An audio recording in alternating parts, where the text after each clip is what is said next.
All right, so I made a mistake in the Battle of the United Kingdom in my German turn. Thanks to No Limit for catching it. I guess in my excitement of seeing how badly the UK rolled on the first round, I didn't catch that two of their fighters did in fact hit. So gave some options to the Allies, and they chose to go with the option to re-roll starting at round two. So I got the dice laid out here. I didn't change anything on the board yet, but we're going to go ahead and re-roll and see what happens.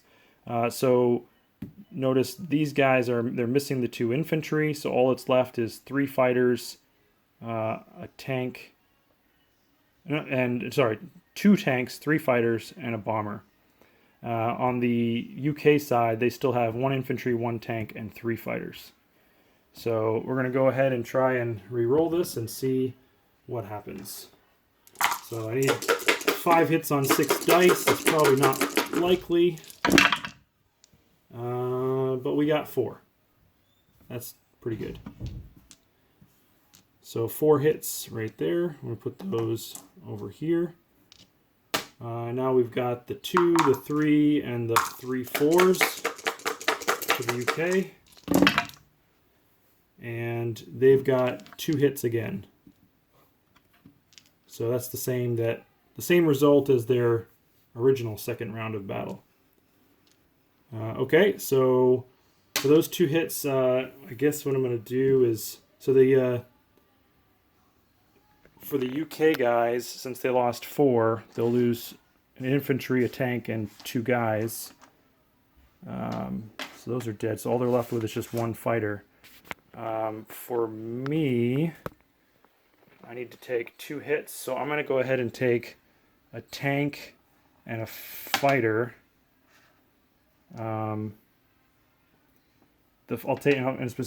tank the fighter that only had 1 movement left that was going to land there on the carrier. And there goes that tank. So I'm left with 2 fighters, a bomber, and a tank going up against 1 fighter.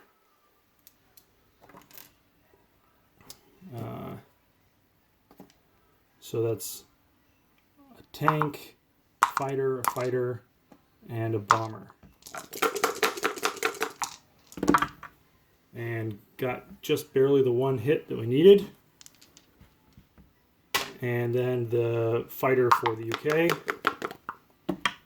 And they score a hit as well. So the result of the battle is still the same. Because I'm gonna take a fighter here, but the difference is the UK lost a tank and 2 fighters more than what was in the original video. All right, so that changes. What's left in C-Zone 6 is just the sub, the cruiser, and the aircraft carrier. Well,